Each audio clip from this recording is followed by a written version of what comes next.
হেই, কি অবস্থা সবার? This is Ranjan. আর আমি সাগর।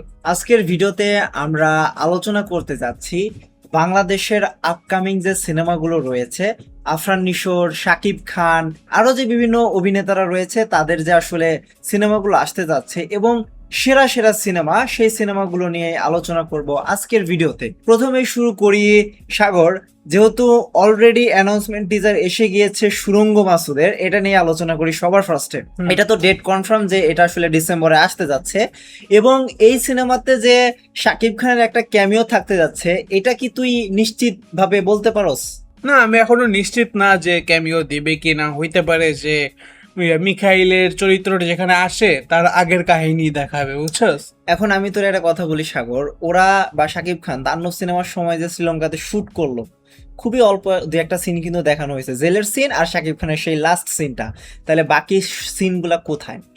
অবশ্যই সে ওইভাবে, রায়হান রাফি যেহেতু, অবশ্যই সে ওই রকম ভাবে সে করিয়ে নিয়েছে শাকিব খানের থেকে, যেটা আসলে সুরঙ্গ মাসুদের সাথে হয়তো অ্যাড করা হবে। দেখা যাক, আরো কিছু রিলিজ পাক, তারপরে আরো অ্যানাউন্সমেন্ট আসুক, আপডেট আসুক, তখন আমরা জানতে পারবো। এবং এই জিনিসটা আমি কেন বললাম সাগর, এই জিনিসটা আমার মাথাতেও ছিল না। আমাদের একজন সাবস্ক্রাইবার এই জিনিসটা আমাদেরকে আর কি বলেছে, মানে আমাদের একজন সাবস্ক্রাইবার আমাদেরকে কমেন্ট করে জানিয়েছে এই জিনিসটা, যে শ্রীলঙ্কাতে যে শ্যুটটা হয়েছিল সেই শ্যুটে হয়তো রায়হান রাফি শাকিব খানকে দিয়ে ওই শ্যুটটা করিয়ে নিয়েছে, যেই শ্যুটটা আসলে সুরঙ্গ 2 সিনেমাতে আসলে অ্যাড করবে। করছে, যেগুলা করছে ওগুলা দেখাইছে। আমার মনে হয় না যে আগে থেকে শুট করা আছে।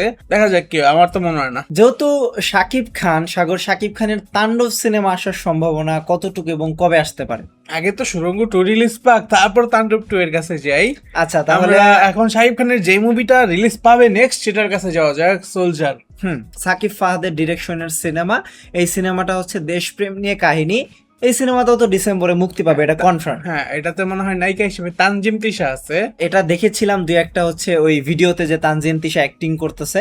তো দেশপ্রেম সিনেমা হিসেবে সাগর, বাংলাদেশে তো সেরকম দেশপ্রেম সিনেমা আমরা দেখি নাই এর আগে, তৈরিও হয় নাই হয়তো। হ্যাঁ, যে কয়টা হয়েছে সেই কয়টা শাকিব খানই মনে করছে এরা আমি বাংলাদেশ। আর এই শাকিব খানকে এখানে হয়তো অন্যরকম ভাবে দেখা যাবে, ফিটফাট যতটুকু দেখতে পেলাম, একজন মেজরের চরিত্র হয়তো তাকে দেখা যেতে পারে। এবং এই সিনেমা নিয়ে আসলে আপনাদের সাথে যদি আলোচনা করি, শাকিব খানের এই যে প্রজেক্টটা, এই প্রজেক্টটা অনেক আগেই শুরু হয়েছিল, ইভেন রকস্টারের আগে শুরু হয়েছিল এবং এই প্রজেক্টটার শুটিং মাঝখানে বন্ধ ছিল। এখন শুটিংটা শেষ করা হবে, এরপরে সিনেমাটা আসলে রিলিজ দেওয়া হবে। শুনলাম যে শাকিব খান নাকি আবারও সেই লুকে আসবে সোলজারের, তারপরে যে 25% শুটিং বাকি ছিল সেটা কমপ্লিট করে সিনেমাটাকে একেবারে কমপ্লিট করা হবে। এখন তারপরে মনে হয় এটাকে 16 ডিসেম্বরে রিলিজ করে দেওয়া হবে। সুরঙ্গের সাথে হয়তো একটা বড় সড়ো ক্ল্যাশ হতে পারে এই জিনিসটাতে। তো সাগর, এই জিনিসটার আগে শাকিব খানের হয়তো আরেকটা সিনেমা রিলিজ পাবে, যেটা নিয়ে আর কি গুঞ্জন শোনা যাচ্ছে, আগুন সিনেমা। যে সিনেমাটা নাকি অনেক আগের শুট করা, 2016 না 2019-এর শুট করা। এই সিনেমাটার অবস্থা কি অন্তরাত্মার মতো হবে? ধরা যায় যে অনেকটা যে হতে পারে, কারণ যদি এখন একটা আলাদা ডেটে আসে, গ্যাপ করে ধর কি যে 1 মাস 2 মাস পর আসে, তাইলে একেবারে অন্তরাত্মার মতো হবে না। হ্যাঁ, বাট এটা যদি তো পূজাতে আসার সম্ভাবনা আছে। হ্যাঁ, তাইলে হয়তো বা অন্তরাত্মার মতো এত খারাপ অবস্থা হবে না, কারণ অন্তরাত্মা তো বুঝছ না যে একটা ভালো সিনেমার সাথে রিলিজ পেয়ে গেছিল শাকিব খানেরই, তখন কেউ এটাকে আর দাম দেয় নাই। কিন্তু যেহেতু এখন একটা গ্যাপে রিলিজ পাবে, যদিও তেমন একটা দাম পাবে না মনে হয়, তবুও যদি অ্যাকশন থাকে, তারপরে যারা মালিকের মতো সিনেমা পছন্দ করে, তারা এই সিনেমা দেখে হয়তো বা পছন্দ করবে, সিঙ্গেল স্ক্রিনের অডিয়েন্স। তো শাকিব খানের এই আগুন সিনেমাটা হয়তো পূজাতে রিলিজ পেতে পারে, আর পূজাতে আরো 2টা সিনেমা হয়তো রিলিজ পাবে সাগর।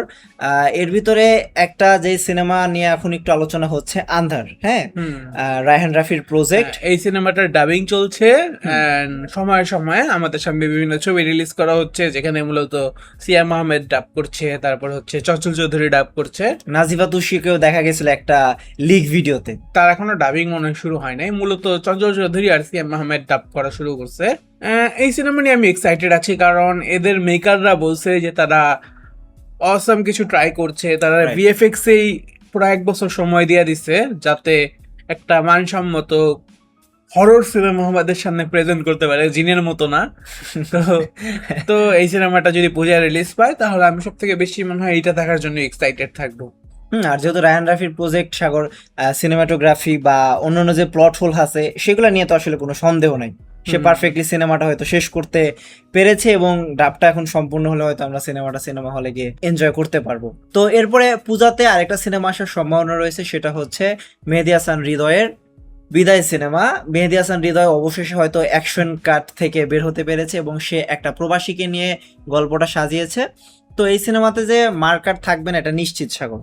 আমি দুই একটা যতটুকু সিন দেখছি সেই সিনের ভিতরে কোনো মার্কার সিন নাই, ইভেন খুবই সাধারণ একটা সিম্পল একটা গল্প হতে যাচ্ছে হয়তো এই বিদায় সিনেমাটা। এই সিনেমাটা কি আদৌ বরবাদ বা রাক্ষসের মতো আয় করতে পারবে? এই সিনেমা নিয়ে আমার একেবারেই এক্সপেকটেশন নাই, আমার দেখারও তেমন একটা ইচ্ছা নাই। যদি এর প্রমোশনে আমাকে বনলতা সেন যেমনটা এক্সাইটেড করাইছে পরে দিয়া, তারপর হচ্ছে রোহিত সিনেমার কথা বল, এরা গান পোস্টার তারপর টিজার ট্রেলার এগুলো দিয়া বুঝাইছে যে না আমরা ভালো কিছু দিতাছি, তো তাদেরও এখন থেকেই এই প্রমোশনটাকে স্টার্ট করে দেওয়া উচিত যদি তারা পূজাতে রিলিজ দেয়। এখন পর্যন্ত আমাদের সামনে একটা পোস্টার রিলিজ হয় না, বুঝোস? হ্যাঁ এটা ঠিক। তাহলে কি মানে মেহেদী হাসান হৃদয় কি মানে অ্যাকশনই ঠিক আছে, অন্য অন্য কিছুতে গেলে কি আসলে তেমন একটা পছন্দ হইতেছে না? আগে দেখতে হবে যে সে কি করে, এখন পর্যন্ত কিছু তো দেয়ই নাই। আর যদি এটা ভালো হয় তাহলে ঠিক আছে যে সে দুইটাই বানাইতে পারে। যদি দেখি যে না এটা তেমন একটা ভালো হয় নাই, তখন বলবো যে না তুমি অ্যাকশনেই থাকো, অ্যাকশন ছাড়া কিছু করো না। যেহেতু পূজার কথা গেল, পূজাতে মোটামুটি এই দুই তিনটা সিনেমা কনফার্ম যে আগুন, আন্ধার এবং বিদায়। তো এছাড়াও হয়তো আরো দুই একটা সিনেমা মুক্তি পেতে পারে যেগুলো আসলে এই বছর রিলিজ পাওয়ার সম্ভাবনা আছে, তবে কনফার্ম না। রাইট। 2027 ঈদে হয়তো আসতে পারে পুলসিরাত। দেখা যাক, এটারও কোনো কিছু আমাদের সামনে এখনো আসে নাই। তবে যেহেতু এটাতে ভিকি জাহিদ ডাইরেকশন দিতেছে, ভিকি জাহিদের আমি কোনো কাজ মিস করি না, ওয়েব সিরিজ তারপরে ওয়েব ফিল্ম, তো এই হিসাবে আমি এটা দেখার জন্য অপেক্ষায় আছি যে এরা কি করে। দেখি থ্রিলার কিছুই বানাবে হয়তো বা। যেহেতু আফরান নিশোর 3টা সিনেমা অলরেডি কনফার্ম করে দেওয়া হয়েছে, যেটা আর কি জানানো হয়েছে হচ্ছে শাহরিয়ার শাকিলের পেজ থেকে, আর একটা সিনেমা কি হইতে পারে যেই সিনেমাটা আসলে সে করতে যাচ্ছে? জানি না, একেবারেই জানি না। দেখা যাক তারা কি করে, তারা অ্যানাউন্স তো করবে সুন্দরভাবে। তবে একটা জিনিস সাগর দেখলাম, আদনান আল রাজীবের একটা পোস্ট দেখলাম, সেখানে সে নাকি একটা রোমান্টিক ফিল্ম করতে যাচ্ছে, তার অনেক আগের একটা স্টোরি। তো সেইটাতে কি আসলে আফরান নিশো থাকতে পারে নাকি শাকিব খান? আমি বলুম না, আমার শরম করে। তো এই ছিল আসলে আপকামিং বাংলাদেশি সিনেমা, যেই সিনেমাগুলো আসলে সিনেমা হলে মানুষকে এনজয় করাতে পারে। আপনারা আসলে কোন সিনেমাটার জন্য অপেক্ষায় আছেন? শাকিব খানের তাণ্ডব 2 হয়তো আসতে পারে 27 ঈদেই। তো এই ছিল সামনে আসতে যাওয়া কিছু বাংলাদেশি সিনেমার লিস্ট। আপনারা এই লিস্টের মধ্যে থেকে কোন সিনেমার জন্য সব থেকে বেশি এক্সাইটেড আছেন সেটা কমেন্টে জানাতে পারেন। দেখা হবে আপনাদের সাথে পরের ভিডিওতে। বাই।